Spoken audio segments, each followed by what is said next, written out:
They say we live in a connected world, but at 3 a.m. the only connection I care about is my ping.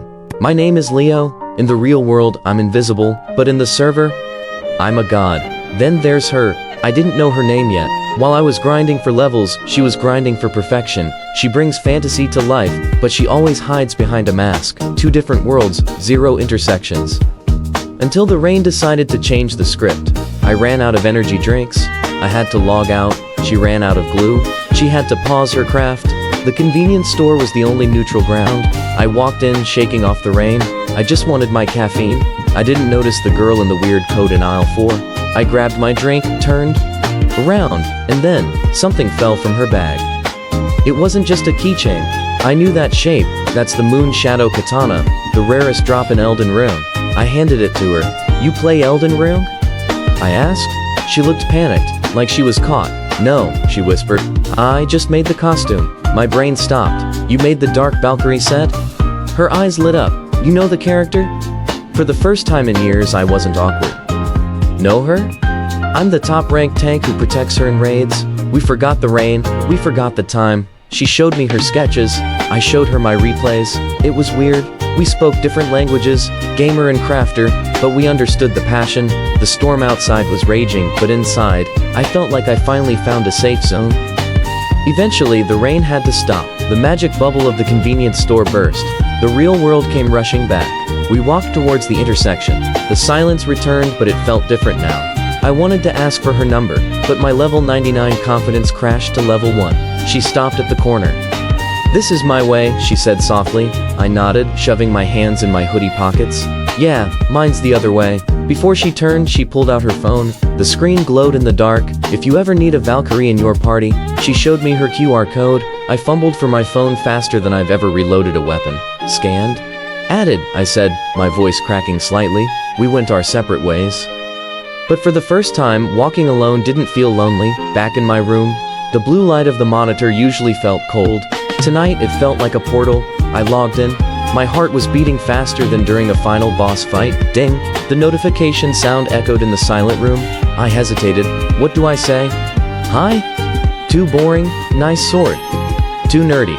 Before I could type, a chat window opened. It was her. "Did you finish your noodles?" I laughed out loud. The tension broke instantly. "Yeah, but now I need a teammate for a dungeon run." A pause. 3 dots typed and deleted. Then, the invite came. I smashed that accept button harder than any ultimate ability. We played until sunrise. No voice chat, just text and perfect gameplay synergy. My tank character shielded her. Her Valkyrie healed me. It was flawless. I realized something as the sun came up.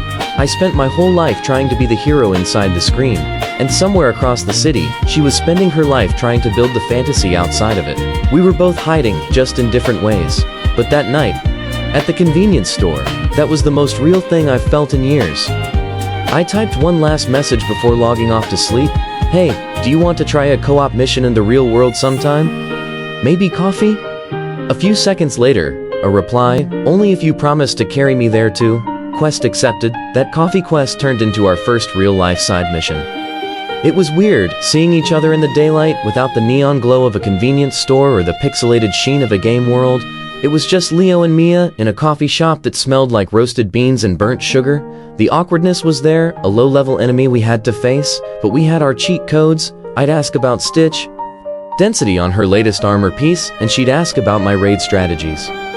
We were translating our digital fluency into an analog conversation. It wasn't smooth, but it was real. Our second date, if you could call it that, was at an arcade. She destroyed me at the rhythm games, her fingers dancing on the buttons with the same precision she used on her sewing machine. I showed her my skills on the classic fighters, explaining combos and frame data. We were 2 masters of our own crafts, finding common ground in the shared language of dedication. I realized her cosplay wasn't just a costume, it was a build. It required research, resource gathering, and hours of grinding, just like my character progression. She saw my gaming not as an escape, but as a discipline, a world with its own complex rules and triumphs. We started a new routine. After our late-night gaming sessions, we'd log off and actually talk. Sometimes we'd meet for early morning walks before the city woke up, retracing the steps from that first night. The empty streets didn't feel lonely anymore. They felt like our private server. I learned that she was shy, that she used her masks and costumes to feel brave enough to share her incredible talent with the world. She learned that I was quiet, that I used my in-game rank and achievements to feel seen in a world where I felt invisible.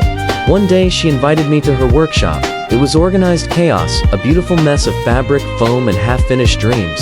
It was her sanctuary, her character creation screen. She showed me the Dark Valkyrie armor, the one that started it all.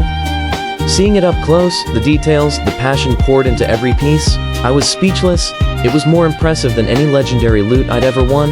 In that moment, she wasn't hiding behind her creation. She was shining through it. I wasn't just Shadow Slayer, the top-ranked tank.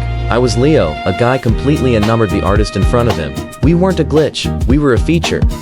Two different game files that had finally perfectly loaded into the same world. Our new game plus was just beginning, and this time we were playing it together. Thanks for watching our story unfold.